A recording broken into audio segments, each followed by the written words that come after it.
Hello, everyone. This brings us to Game 8 in our discussion of the match that took place in 1992 versus young Vishy Anand and Vasily Ivanchuk. Again, at this time, Ivanchuk was near the top, of the world. He was highest ranked was number 2 in the world, just behind Gary Kasparov and ahead of Anatoly Karpov.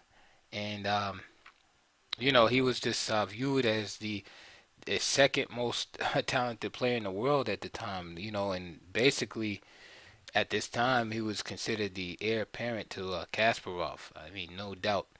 Um, Anand at this time was still, a youngster coming up through the ranks and, trying to get his feet wet as far as match play was concerned. So this match was an exhibition match where uh, Anand was going to get some experience, and Ivanchuk was coming off a loss in the candidate cycle versus Artur Yusupov. And so for Ivanchuk, it was basically to get back on his feet again, playing against this young dynamic player.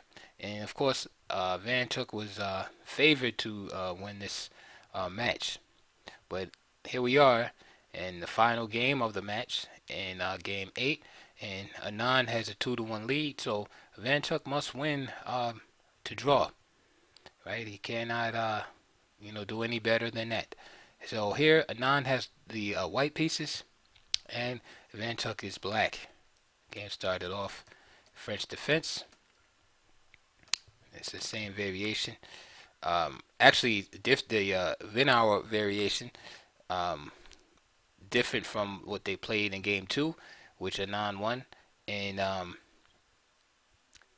the Rubinstein variation was played then. So here, e5, and this is a good opening play as black if you know you need to win. Um, it creates a lot of chaos on the board. There's chances for both sides. You know, um, interlocking pawn structure where there's room for a lot of maneuvering and strategical consideration. Pieces aren't just getting traded off real quick. Say like any, like a Scotch game or something like that. There's a lot of room here. So after bishop d2, bishop takes c3, b takes c3, knight e4, queen g4. So it's very sharp stuff here. King f8. And now here, Nan played knight f3. And he says that he didn't know the theory at the time. And he mentions that the Encyclopedia of Chess Openings gives white a clear edge after h4. Which is questionable. But Anand is basically out of his own book here at the time. He displayed a natural move, knight f3, c5, bishop d3, and now we get knight d2, king takes d2, and knight c6, queen f4 here, and now queen e7. And so black is definitely equalized here, but remember, he needs a win. Anand opts for the move a3. Other options are d takes c5. This could be meant by queen takes c5, knight d4, and then knight d8. And the idea here is bishop d7, followed by rook c8 with this pressure down the c file. So that's why d takes c5 is kind of not the main move to be done there.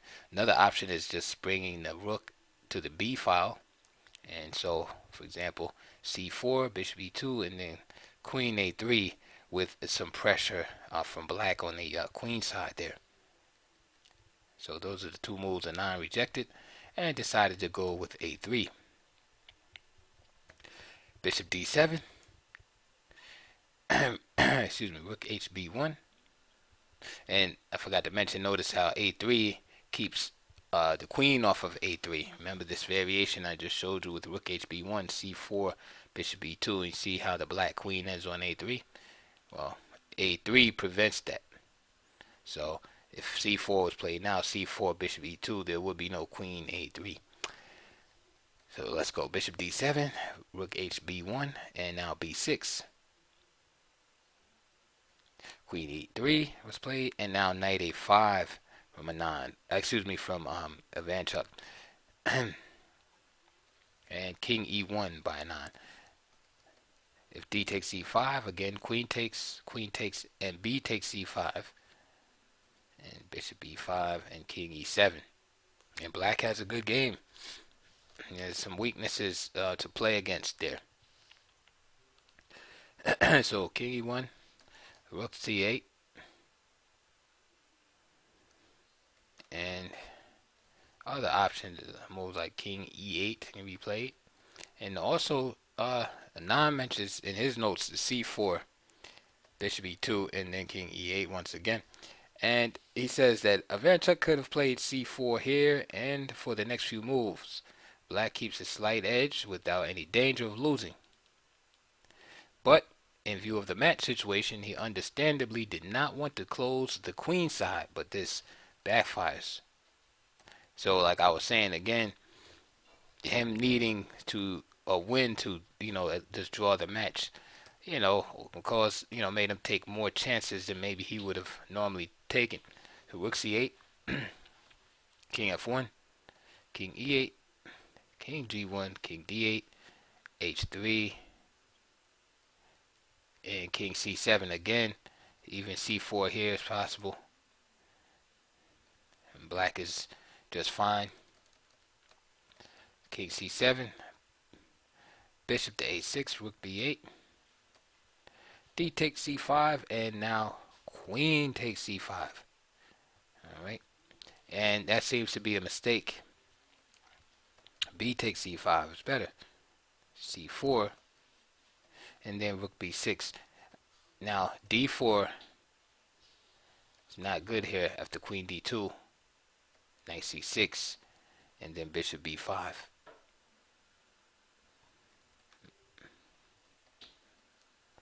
So rook b6, c takes, e takes, bishop f1, rook hb8, with some counter chances on both sides. But instead, he took with the queen, and after knight d4, knight c4, queen f4,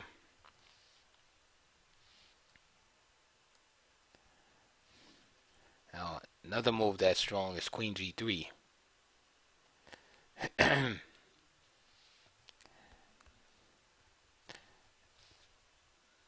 Now queen f4 was played.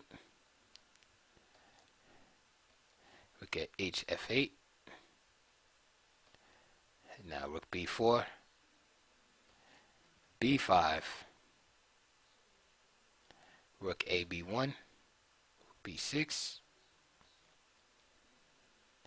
knight takes b5 by Anand, bishop takes, rook takes, queen takes a3, rook takes b6, knight takes b6, queen d4, rook b8, and bishop to b5 by Anand.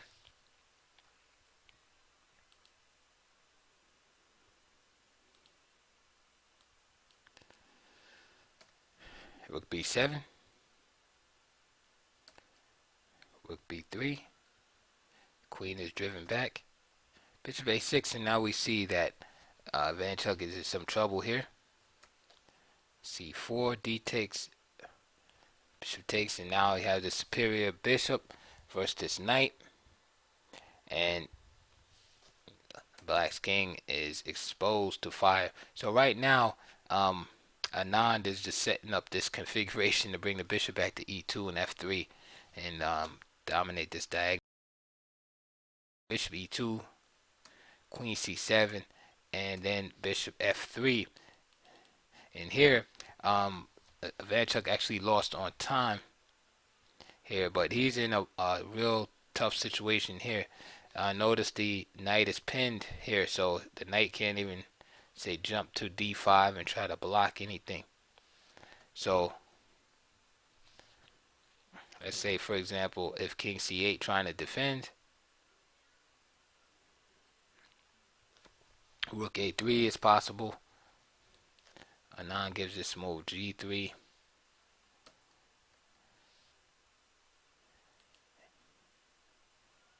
also gave this other move c4, and the main idea he had is if queen c5, then of course bishop f3 here.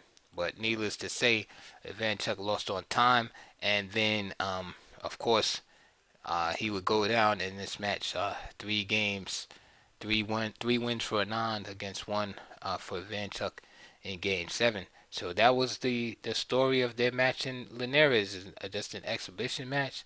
Um, Provided, of course, great experience for Anand, and what a name to have, um, achieved victory over, as a young up and coming star in the chess world.